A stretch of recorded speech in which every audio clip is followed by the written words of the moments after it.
Assalamualaikum warahmatullahi wabarakatuh. Perkenalkan, nama saya Muayyad dari kelas 12 MIPA 7, absen 22. Di video kali ini, saya akan menjelaskan tentang salah satu sejarah yang ada di dunia untuk memenuhi tugas ujian praktek mata pelajaran sejarah Indonesia. Sejarah yang akan saya bahas atau jelaskan kali ini adalah sejarah berdirinya Palang Merah Indonesia. Sebelum ke sejarah Palang Merah Indonesia atau PMI, saya akan membahas tentang organisasi Palang Merah Dunia atau bisa disebut Palang Merah Internasional. Oke, tanpa berlama-lama lagi, kita mulai pembahasannya.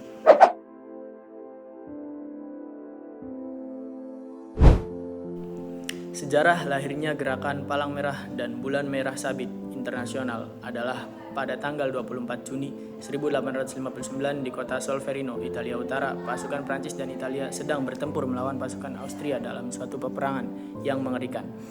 Pada hari yang sama, seorang pemuda warga negara Swiss bernama Henry Dunant berada di sana dalam rangka perjalanannya untuk menjumpai Kaisar Prancis Napoleon III.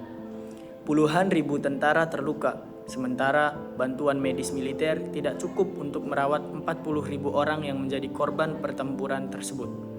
Tergetar oleh penderitaan tentara yang terluka, Henry Dunant bekerja sama dengan penduduk setempat, segera bertindak mengerahkan bantuan untuk menolong mereka.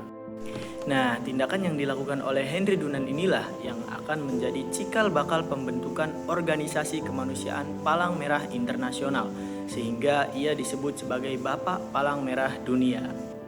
Beberapa waktu kemudian, setelah kembali ke Swiss, dia menuangkan kesan dan pengalaman tersebut ke dalam sebuah buku yang berjudul Kenangan dari Solferino yang menggemparkan seluruh Eropa. Dalam bukunya, Henry Dunant mengajukan dua gagasan. Yang pertama, yaitu membentuk organisasi kemanusiaan internasional yang dapat dipersiapkan pendiriannya pada masa damai untuk menolong para prajurit yang cedera di medan perang. Kemudian yang kedua, yaitu mengadakan perjanjian internasional guna melindungi prajurit yang cedera di medan perang serta perlindungan sukarelawan dan organisasi tersebut pada waktu itu. Pada waktu itu, memberikan pertolongan pada saat perang.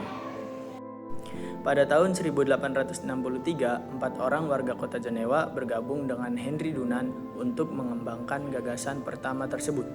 Mereka bersama-sama membentuk Komite Internasional untuk bantuan para tentara yang cedera, yang sekarang disebut Komite Internasional Palang Merah atau International Committee of the Red Cross atau ICRC.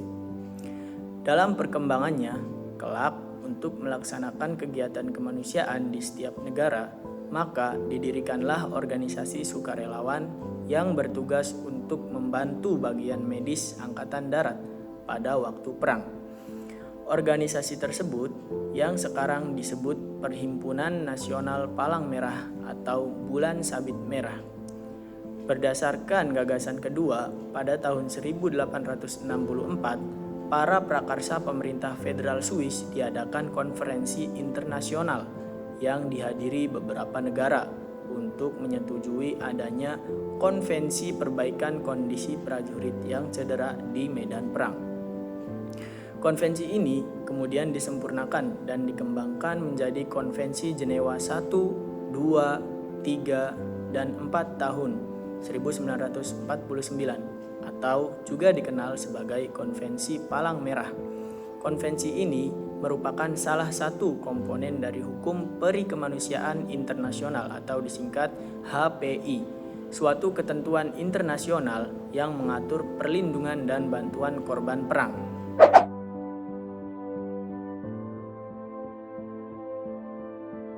Oke, sekarang kita masuk ke sejarah PMI. Berdirinya Palang Merah di Indonesia sebenarnya sudah dimulai sejak masa sebelum Perang Dunia Kedua. Saat itu, tepatnya pada tanggal 21 Oktober tahun 1873, pemerintah kolonial Belanda mendirikan Palang Merah di Indonesia dengan nama Netherlands Red Cross Uitvaling Indie atau disingkat NERKAI, yang kemudian dibubarkan pada saat kependudukan Jepang. Perjuangan untuk mendirikan Palang Merah Indonesia sendiri diawali sekitar tahun 1932. Kegiatan tersebut dipelopori oleh Dr. RCL Senduk dan Dr. Bahder Johan. Rencana tersebut mendapat dukungan luas terutama dari kalangan terpelajar Indonesia. Mereka berusaha keras membawa rancangan tersebut ke dalam sidang konferensi Nerkai pada tahun 1940, walaupun akhirnya ditolak mentah-mentah. Terpaksa rancangan itu disimpan untuk menunggu kesempatan yang tepat. Seperti tak kenal menyerah, saat penduduk Jepang, mereka kembali mencoba untuk membentuk Badan Palang Merah Nasional. Namun sekali lagi, upaya itu mendapat halangan dari pemerintah tentara Jepang, sehingga untuk kedua kalinya rancangan itu harus kembali disimpan. 17 hari setelah proklamasi kemerdekaan 17 Agustus 1945, yaitu pada tanggal 3 September 1945, Presiden Soekarno mengeluarkan perintah untuk membentuk suatu Badan Palang Merah Nasional.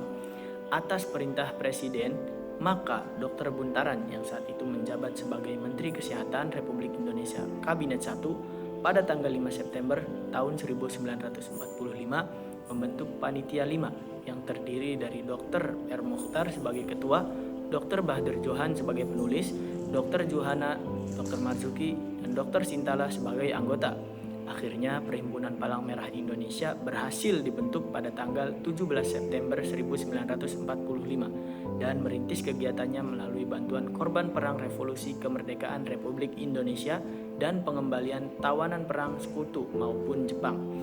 Oleh karena kinerja tersebut, PMI mendapat pengakuan secara internasional pada tahun 1950 dengan menjadi anggota Palang Merah Internasional dan disahkan keberadaannya secara nasional melalui Kepres nomor 25 tahun 1959 dan kemudian diperkuat dengan Kepres nomor 246 tahun 1963. Kini jaringan kerja PMI tersebar di 30 daerah provinsi atau tingkat 1 dan 323 cabang di daerah tingkat 2 serta dukungan operasional 165 unit transfusi darah di seluruh Indonesia. Pada tahun 2018, PMI adalah organisasi kemanusiaan yang berstatus badan hukum, diundangkan dengan Undang-Undang Nomor 1 Tahun 2018 tentang Kepalang Merahan guna menjalankan kegiatan Kepalang Merahan sesuai dengan Konvensi Jenewa tahun 1949 dengan tujuan untuk mencegah dan meringankan penderitaan dan melindungi korban tawanan perang dan bencana tanpa membedakan agama, bangsa, suku bangsa, warna kulit, jenis kelamin, golongan, dan pandangan politik. Adapun tugas yang dilakukan PMI adalah yang pertama, yaitu memberikan bantuan kepada korban konflik bersenjata, kerusuhan, dan lainnya. Yang kedua, memberikan pelayanan darah sesuai dengan ketentuan peraturan perundang-undangan. Yang ketiga, melakukan pembinaan relawan. Yang keempat, melaksanakan pendidikan dan pelatihan yang berkaitan dengan Kepalang Merahan. Yang kelima, menyebarluaskan informasi yang berkaitan dengan kegiatan Kepalang Merahan. Yang keenam, membantu dalam penanganan musibah dan bencana di dalam dan di luar negeri. Kemudian yang ketujuh, membantu pemberian pelayanan kesehatan dan sosial. Yang terakhir yaitu yang kedelapan, melaksanakan tugas kemanusiaan lainnya yang diberikan oleh pemerintah. Berdasarkan data per Februari 2019, PMI telah berdiri di 33 provinsi, 474 kabupaten atau kota, 3.406 kecamatan, dan mempunyai hampir 1,5 juta sukarelawan yang siap melakukan pelayanan. Oke, selesai sudah pembahasan kita kali ini mengenai sejarah Palang Merah Indonesia atau disingkat PMI. Terima kasih untuk yang sudah menonton video ini. Semoga bermanfaat. Sampai jumpa di lain video selanjutnya. Wassalamualaikum warahmatullahi wabarakatuh.